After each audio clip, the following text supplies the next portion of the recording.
Hi, I'm E.D. Lewis and welcome back to my channel, E.D. Lewis Reviews, back with an all-new nocturnal review. If you are new to the channel, welcome. If you are not new to the channel, welcome back.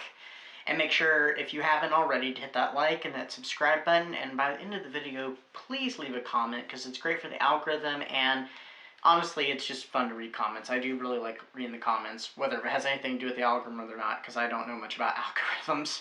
So it's just, technical gibberish to me, really.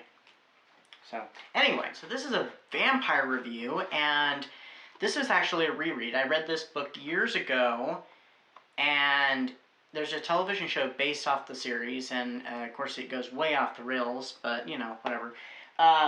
So anyway, it is Dead Until Dark. I'm playing with the light for this video, so by Charlaine Harris. It came out in it was released in 2001, and it is gothic horror, gothic mystery, southern gothic, paranormal romance, supernatural. It's a bunch of everything, but it is horror, that's for sure. So, and this is the tie-in to the TV series edition, so it's not the original cover. Here we go. Sookie Stackhouse is a small-time cocktail waitress in small-town Louisiana. She's quiet, keeps to herself, and doesn't get out much. Not because she's not pretty, she is. She's just that, it's just that, well, Sookie has this sort of disability. Sorry, I had a small little stack of books and they just fell over.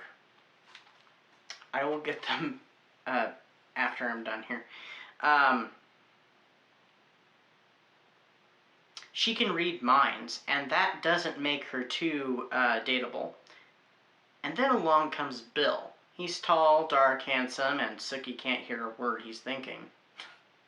Sorry. That one's just funny. He's exactly the type of guy that's been waiting for all her life. She's been waiting for all her life. I'm sorry, I'm tripping over my words, and I hate when I do that. But Bill has a disability of his own. He's a vampire with a bad reputation. He hangs with a seriously creepy crowd, all suspected of, big surprise, murder. And when one of Sookie's co-workers is killed, she fears she's next. So that's what the synopsis says. By the way, I got this edition. I used to have this edition, then I got rid of it. I actually had gotten this copy from a library book sale. Not their big one, which they had recently over Labor Day weekend, but I got this one at their everyday sale for like 50 cents, I think, and worth it, of course. So, all right. So, of course, I've read the book before. I liked it before, and I still like it now. But there were so many things I had forgotten about the book, and about like some of the characters' interactions, and how the show and the book even differed, because the TV series, the first season, is based off this book, so with a lot of differences. But I thought the book, it was pretty funny, and it was lighthearted in how it approached some of the serious matters that are depicted in there, like their approach on murder and social politics. I am glancing at my notes, so if you see me looking down, that's why. They take it lighthearted, but they also treat it very respectfully and very seriously. So, I mean, they don't make a joke about murder, but there's little things like there's comic relief to help ease the tension, is what I mean by the lightheartedness. And there's also a lot of just comedy in the book when it's not having to do with the murder. So, I was reminded also about Bill and Sookie's relationship.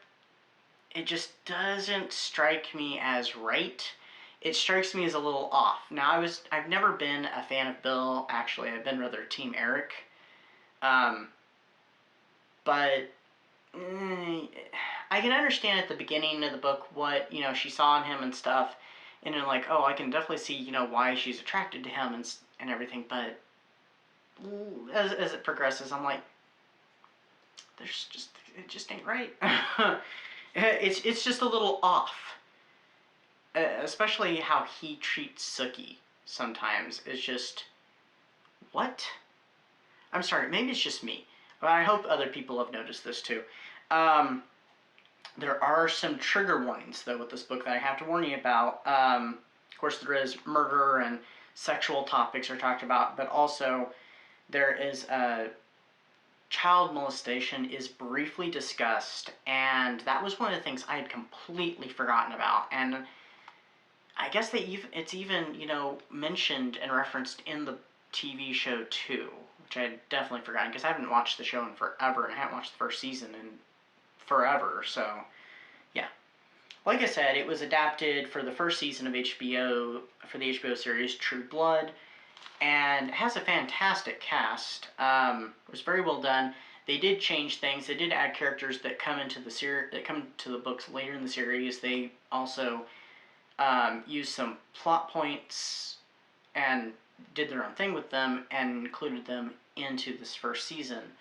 And of course, how it ends is completely different. It actually takes a note from the beginning of the second book, Living Dead in Dallas, which I'm hoping to reread soon. So, yeah. I would give this book, well, I've already given it on Goodreads, but I gave this book 4 stars. Not 5. I definitely enjoyed it. It's definitely a hit with me. Not perfect, but nothing is. I've been known, of course, to give 5 stars to stuff that I really, really just absolutely loved. I did really like this book. Even in a second go-around, I definitely liked it. So it's definitely worth reading and rereading.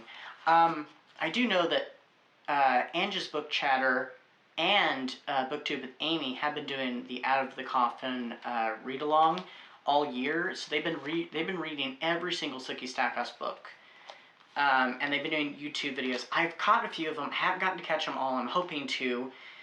Regardless of, I haven't read every book in the series. I've read the first 4, and I think there was 2 others I read. And I kind of know some of the stuff that happens in the later books. I haven't read any of the short stories. And I read the spin-off trilogy that was called, it's like the Midnight Texas trilogy. And of course, I've seen the TV series, but not all of it though either. And because I still haven't even finished True Blood, I was like halfway through the last season, the final season. But I do kind of know how it ended. So that's my review, and I think at the end of this video, I'm going to attach some footage of some of my Halloween decorations. I have some decorations on the door of my apartment, the inside part. Can't really the outside. There's a little bit of decoration on the stairwell, and I know you can't see too much since I'm not doing the overhead lights. You can see a little bit, like here's some web. I've got this.